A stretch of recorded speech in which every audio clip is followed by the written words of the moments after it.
Las derivadas de orden superior.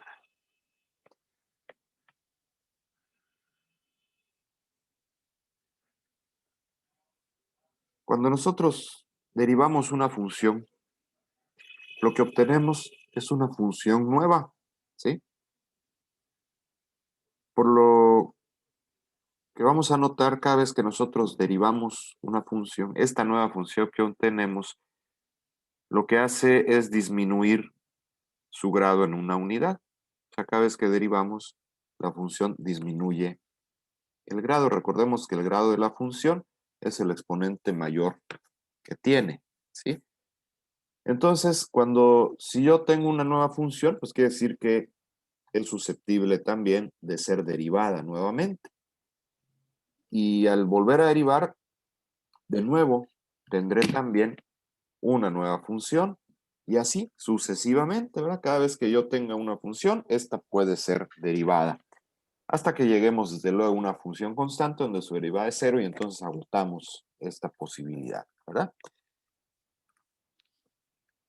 Entonces, la derivada de f', o sea, la derivada de la derivada, se conoce como segunda derivada y se representa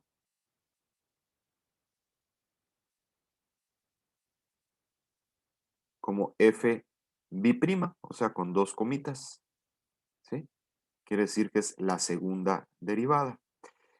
Estoy poniendo esta simbología por ser la más fácil, la más rápida, porque recuerden que la derivada también la podemos expresar como dx en dy, ¿sí? Y en ese caso tendríamos que colocar los exponentes también, tanto a la derivada, al diferencial de y como al diferencial de x. Entonces, por facilidad para la escritura y todo, comúnmente utilizamos este símbolo, ¿sí? Donde utilizamos aplicando las comillas. Si yo derivo la segunda derivada, lo que obtengo entonces es la tercera derivada de la función inicial o la función primitiva y se denota por f'. Y así sucesivamente podemos obtener todas las derivadas. Entonces, a estas derivadas que nosotros vamos obteniendo de manera posterior se le conoce como derivadas de orden superior o derivadas sucesivas.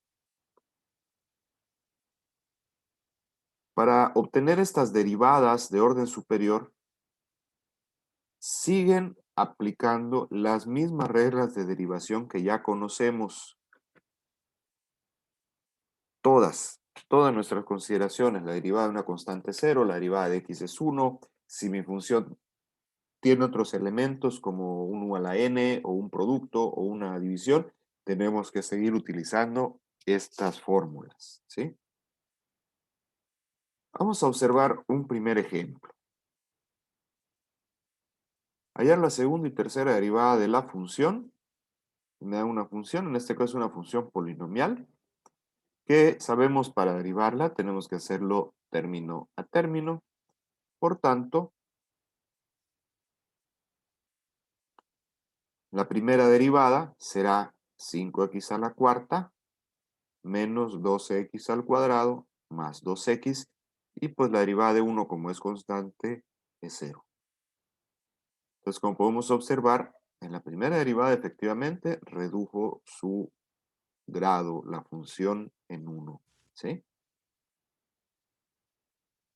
Tenemos la primera, hallamos la segunda, derivando nuevamente. Entonces ahora tengo 20x al cubo menos 24x. Ya tengo la segunda derivada. Pero me pidieron hallar hasta la tercera, entonces derivemos una vez más. Mi tercera derivada será entonces 60x menos 24. ¿Sí? Ya tenemos entonces las tres derivadas. Aquí hay algo que tenemos que tener en cuenta. Cuando nosotros derivamos, no se trata de ponernos a derivar como locos una y otra y otra y otra y otra vez. ¿Sí? Lo que tenemos que tener presente es ¿qué necesito hallar? ¿Qué tengo que hallar? Como en este caso, yo podría seguir derivando, sin embargo, ahí me detengo. ¿Por qué? Porque solamente me pidieron obtener hasta la tercera derivada, entonces ya tengo la tercera derivada. Entonces, ¿qué estoy buscando? ¿Qué necesito? Es las veces que yo tenga que derivar o hasta dónde tengo que hacerlo. ¿Sí? Siguiente ejemplo, hallar la segunda y tercera derivada de la función x a la quinta menos 4x más 1. Y entonces, de nuevo, término a término hasta llegar a la tercera derivada. Primera derivada sería 5x a la cuarta menos 4x al cubo. Luego tenemos una segunda derivada que es 20x al cubo menos 12x al cuadrado. Aquí me falta un cuadrado, se lo vamos a poner.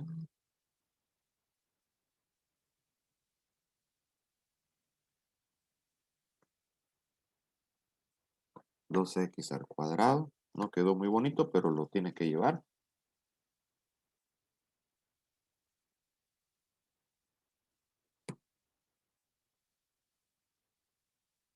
Y nos falta la tercera. Entonces, para hacer la tercera derivada, sería 60x al cuadrado. Y aquí, bajando la potencia, este sería 24.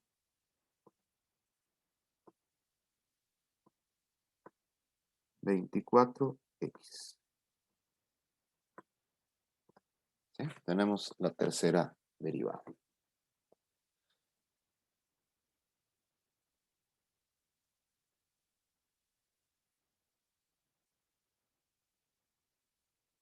Bien. Pasamos a nuestro siguiente contenido. ¿Por qué estamos viendo las derivadas sucesivas? Porque vamos a revisar ahora el criterio de la segunda derivada para poder analizar el comportamiento de la función. ¿Sí?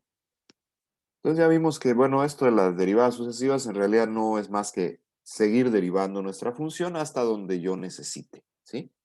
Entonces, para ello vamos a analizar este criterio de la segunda derivada.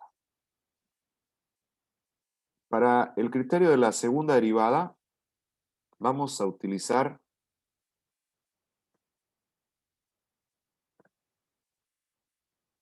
los siguientes pasos. Primero, necesitamos hallar ahora no solo la primera, sino también la segunda derivada de la función, porque es con la que vamos a trabajar.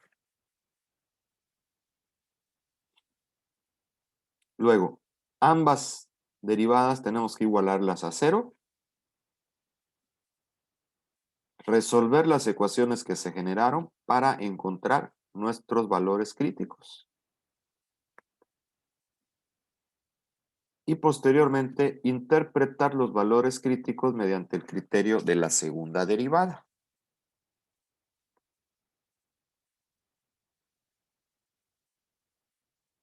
¿En qué consiste este criterio de la segunda derivada? Bueno, nosotros sabemos que cuando hago mi primera derivada, obtengo valores críticos, ¿sí? Y esos valores críticos, lo que vamos a hacer es sustituirlos, o sea, si el valor crítico es C, ¿ok? Lo sustituimos en la segunda derivada. Y ese valor crítico en la segunda derivada tiene diferentes posibilidades, que sea un máximo relativo, que sea un mínimo relativo o que sea un punto de inflexión. Vamos a observar lo siguiente. Cuando al sustituir el valor crítico en la segunda derivada obtengo menos, quiere decir que hay un máximo, o sea, es al revés, ¿sí? Si en la segunda derivada obtengo un más, se va a presentar un mínimo. Pero fíjense, acá nosotros dimos igualar a cero las derivadas. Quiere decir que cuando yo la segunda derivada la igualo a cero y la resuelvo, obtengo un valor crítico, ¿sí? O sea, cuando la segunda derivada es cero, ese valor crítico que obtuve en la segunda derivada corresponde a un punto de inflexión. ¿Qué quiere decir el punto de inflexión? El punto de inflexión indica el lugar exacto en donde mi gráfica cambia la concavidad de la curva. Quiere decir que cambia su sentido. Si venía cóncava hacia abajo, en ese punto empieza a ser cóncava hacia arriba. O al revés, si venía cóncava hacia arriba, en ese punto empieza a ser cóncava hacia abajo. Lo vamos a ver después en la gráfica y en los ejemplos.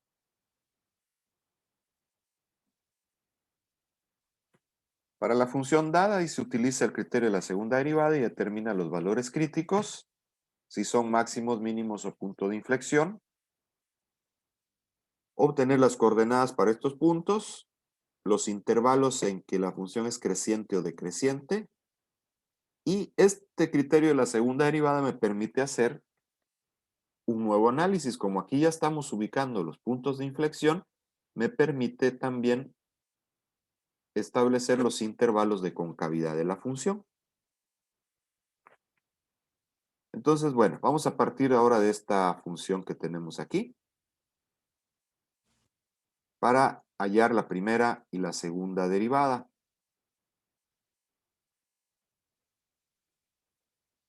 Yo voy a hallar la primera y la segunda derivada derivando en este caso término a término. Y tenemos la primera derivada que sería la derivada de 4x es 4. Y la derivada de x al cubo entre 3 pues es x cuadrada. Porque al bajar el 3 de la potencia, 3 entre 3 me va a dar 1, entonces ya no lo escribo. ¿Sí? Le quitamos 1 a la potencia, me queda x cuadrada. Ya tengo mi primera derivada. La segunda derivada será entonces menos 2x.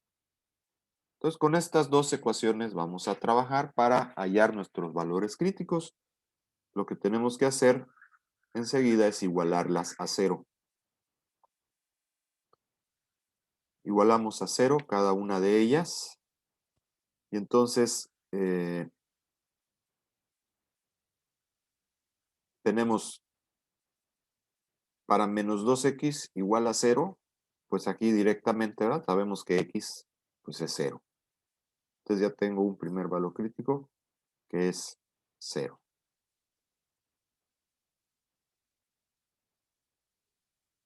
Luego, despejando de esta ecuación, tenemos que x cuadrada es igual a 4, por lo que mis valores críticos será más menos raíz de 4, o sea que mis valores críticos para esta función son x1 menos 2, x2 igual a 2, o sea, las raíces de esta expresión. Pero aquí en la segunda derivada que igualamos a 0, encontramos que x es igual a 0, ¿sí? De la segunda derivada lo que vamos a obtener es el punto de inflexión. Entonces por eso le puse aquí xy, indicando que es el valor crítico donde va a estar el punto de inflexión, ¿sí? Que también dependiendo del grado de la función, podríamos tener más de un punto de inflexión, ¿verdad? Bueno, ya tenemos los valores críticos, vamos entonces a evaluarlos, ¿sí? Mi segunda derivada era y igual a menos 2x, entonces vamos a usar esa para hacer función de estos valores, ¿sí? Entonces, si x es igual a menos 2, hacemos función en la segunda derivada y veo que obtengo 4, ¿sí? Porque me queda menos 2 por menos 2, me queda 4. Como es positivo, quiere decir que ahí hay un mínimo relativo. Para el siguiente, veremos que x es igual a menos 2, perdón, más 2, aquí es más.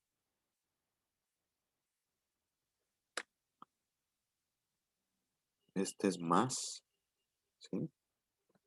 Por tanto, más por menos me va a dar menos, menos 4. Quiere decir que aquí hay un máximo relativo. Y en x igual a 0, pues ya dijimos, ¿verdad? Como la segunda derivada es 0, ahí hay un punto de inflexión. Entonces ya aplicamos el criterio, ya calificamos nuestros valores críticos y vamos a obtener ahora las coordenadas de cada uno de estos tres puntos críticos, ¿sí? Para hacerlo, ¿cómo obtenemos coordenadas? Recordemos que a cada x le corresponde una y, entonces nos vamos a la función inicial. En esta función inicial vamos a sustituir esos tres valores del punto crítico. Entonces, tenemos para x menos 2, hacemos la sustitución, realizamos las cuentas, todo esto, y me va a quedar menos 5.33. Para el siguiente, pues vamos a tener 5.33. Estos son para el punto máximo y el punto mínimo. Para el punto de inflexión, como x es 0, entonces la y es también 0 en este caso. ¿Sí? Y entonces ya tengo 3 puntos por donde va a pasar mi gráfica. Yo la puedo bosquejar para ayudarme a responder el siguiente inciso. ¿Sí? Mis coordenadas son entonces menos 2, menos 5, 2, 5 y 0, 0. Vamos a observar con estos puntos cuáles son los intervalos de crecimiento de la función. ¿Sí? Aquí está mi punto mínimo, mi punto de inflexión 0, 0, coincidió en este caso, y mi punto máximo que está aquí. ¿Ok? Entonces tenemos 3 intervalos de la gráfica, que de hecho este es el mismo ejercicio que habíamos hecho con nuestra criterio de la primera derivada. Entonces tengo un primer intervalo de menos infinito a menos 2, donde tenemos una función decreciente. Luego de menos 2 hasta 2, donde mi función es creciente. Y por último, de este menos 2 hasta infinito, donde tenemos de nuevo función decreciente. ¿Sí? Observamos que en esta parte del análisis no hay cambio, ¿sí? Porque este se realiza con la gráfica y se va a delimitar por los puntos máximos y mínimos. Vamos a lo nuevo que sería los intervalos de concavidad, ¿sí? La concavidad me la va a determinar los puntos de inflexión, ¿ok? Entonces, el punto de inflexión que tenía como coordenada 0, 0 aquí, indica que aquí está el cambio de concavidad. Quiere decir que mi función en este punto es cóncava hacia arriba, según lo estamos viendo en la gráfica, ¿sí? Y después de este punto, la concavidad se invierte y entonces es hacia abajo. Escribimos los intervalos, que son 2, ¿sí? Entonces vemos que es desde menos infinito y hasta el punto de inflexión tenemos concavidad hacia arriba. Y luego, de menos infinito y hacia el punto, y hasta, perdón, de 0, 0 y hasta el infinito, entonces ahora mi curva cambia de concavidad y es cóncava hacia abajo. ¿Sí? Y entonces de esta forma tenemos ya nuestra definición de los intervalos de concavidad y todas las respuestas a nuestro ejemplo. Vamos a ver el siguiente. Me preguntan lo mismo, aquí vamos a añadir el de la concavidad y me dan la función. Necesitamos derivar nuestra función en 2 ocasiones, la primera y la segunda derivada, ¿sí? Aquí está sobrando la x.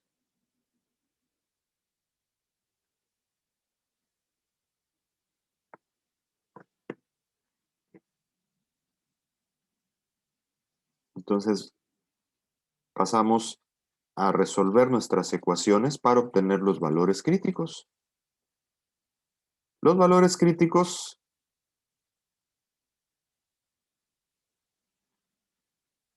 los obtenemos de resolver.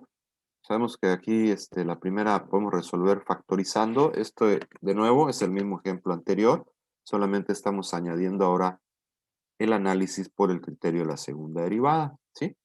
Entonces, tenemos tres valores críticos. Si se acuerdan, ya los habíamos visto estos. Entonces voy a pasar un poquito rápido por aquí. Y resolviendo la segunda derivada, fíjense, como tengo tres puntos que son máximos o mínimos, quiere decir que entonces mi curva va a cambiar de concavidad en dos ocasiones. Voy a tener dos puntos de inflexión. Entonces, resolviendo la segunda derivada, aquí lo que hice fue dividir entre 2, ¿verdad? Y como es por cero, pues me permite hacerlo. Y entonces tengo que es más menos 12 entre 30, la raíz cuadrada, ¿sí? Entonces esto me queda más menos, dice 0.63. Aquí ya nos podemos ir a definir, ¿verdad? Bueno, aquí está. En este punto tenemos los tres valores críticos que son máximos o mínimos y los dos que representan a los puntos de inflexión. ¿Sale? Ahora bien, observemos esto. Me voy a regresar a la diapositiva. No quiero regresar esto. Ya se bloqueó.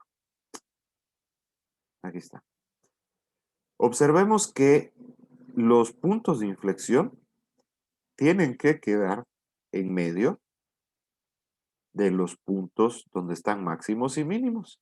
Entonces tengo un máximo o un mínimo, punto de inflexión. Un máximo o un mínimo, punto de inflexión y luego máximo y mínimo.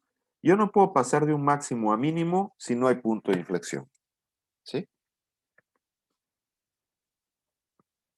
Bien, vamos ahora hacia la siguiente diapositiva. Y vamos a aplicar el criterio de la segunda derivada. Aquí tenemos nuestra segunda derivada. Y lo vamos a ir haciendo uno por uno. Primero, primer punto crítico. Y haciendo la sustitución, vemos que me queda positivo. ¿Sí? El número no me importa, me interesa únicamente el signo. Me queda positivo, entonces ahí hay un mínimo. Luego en menos punto 63, pues ahí sabemos que me va a dar 0, hay un punto de inflexión. Luego en 0, si esto se vuelve 0, me queda menos 24. Entonces tengo un máximo. Después el otro punto de inflexión, que no sé por qué no salió. Ahí está. Y por último, mi último valor crítico que me vuelve a dar positivo. ¿Sí? Entonces quiere decir que ahí hay un mínimo. Ya entonces evaluamos y ya sé qué ocurre en cada valor crítico. Vamos a pasar a obtener, como me pide el ejercicio, las coordenadas, ¿sí?, de cada uno de estos puntos. Para hacerlo, regresamos a nuestra función inicial y ahora vamos a sustituir estos 5 valores. Para menos 1,09, hacemos las cuentas y me da menos 5.2. Luego para 0 tenemos 2. Para 1,99. Recuerden que aquí lo que estamos haciendo es simplemente sustituyendo a los valores de x. Estamos evaluando la función. Menos 5.2.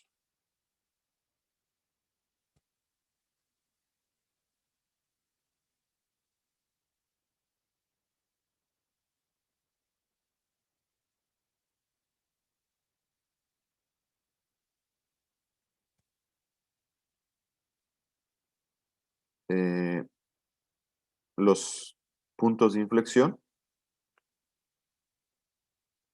tenemos un primer valor de y que es menos 1,97 y luego el siguiente que será menos 1,97 también. Entonces, emparejamos, escribimos las coordenadas de cada punto, ¿sí?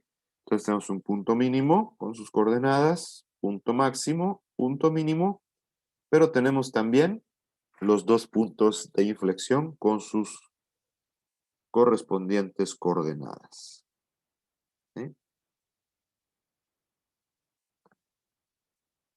Bien, entonces ya tenemos nuestros puntos que me permiten hacer un bosquejo de la gráfica para poder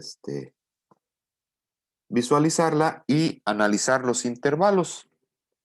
Este análisis de los intervalos también lo podemos hacer numéricamente, pero es mucho más sencillo si lo hacemos sobre un bosquejo en la gráfica. ¿Ok? Entonces, tenemos,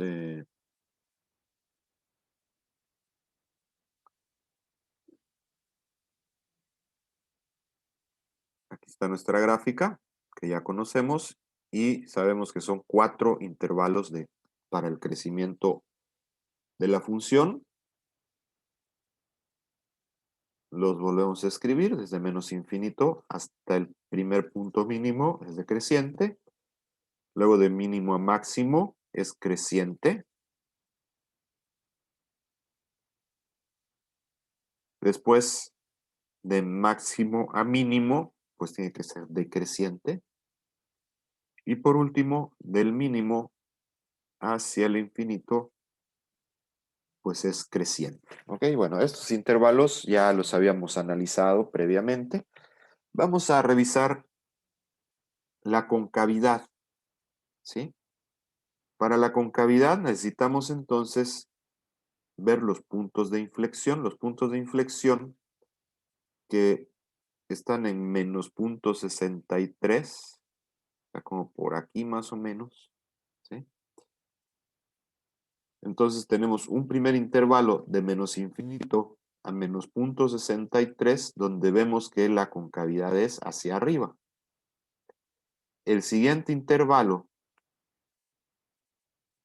estos valores, aclaro, no los vemos en la gráfica y no los podemos tomar exactos porque pues, es una aproximación, pero los valores exactos los calculamos analíticamente antes. Entonces simplemente tomo el valor del punto de inflexión y de ahí de ese punto hasta el otro punto, lo único que yo veo en la gráfica es qué pasa, hacia dónde apunta la concavidad, ¿sí?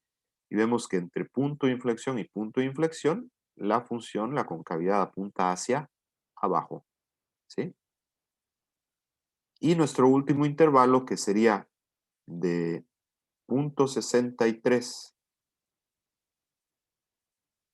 hasta infinito, entonces tenemos concavidad hacia arriba, ¿sí? Bien, entonces, lo que estamos observando es que este criterio de la segunda derivada me permite un análisis, pues a lo mejor un poquito más rápido de los máximos y mínimos. El criterio de la primera derivada, recuerden, tenemos que hacer eso de buscar un valor menor, buscar un valor mayor, evaluar la función, ¿sí? Aquí no, aquí directamente podemos determinar si es máximo o si es mínimo. Y bueno, nos permite también, al usar la segunda derivada, obtener los puntos de inflexión y los intervalos de concavidad. Si yo no utilizo la segunda derivada y me quedo solamente en la primera derivada, no podemos usar los puntos de inflexión, ¿sí? Podemos combinar, puedo hacer una evaluación de máximos y mínimos con la primera derivada y posteriormente usar la segunda derivada para los puntos de inflexión, pero bueno, por lo general usamos o el de la primera o el de la segunda. Si no me especifican uno de los dos, cada quien puede elegir el que se le haga más fácil. A mí en lo particular me gusta más este criterio de la segunda derivada. Se me hace más breve, más fácil, más rápido. Pero vuelvo a repetir, ya depende, pues ahora sí que del gusto de cada quien, ¿sí? Bueno, esos son nuestros ejemplos que tenemos para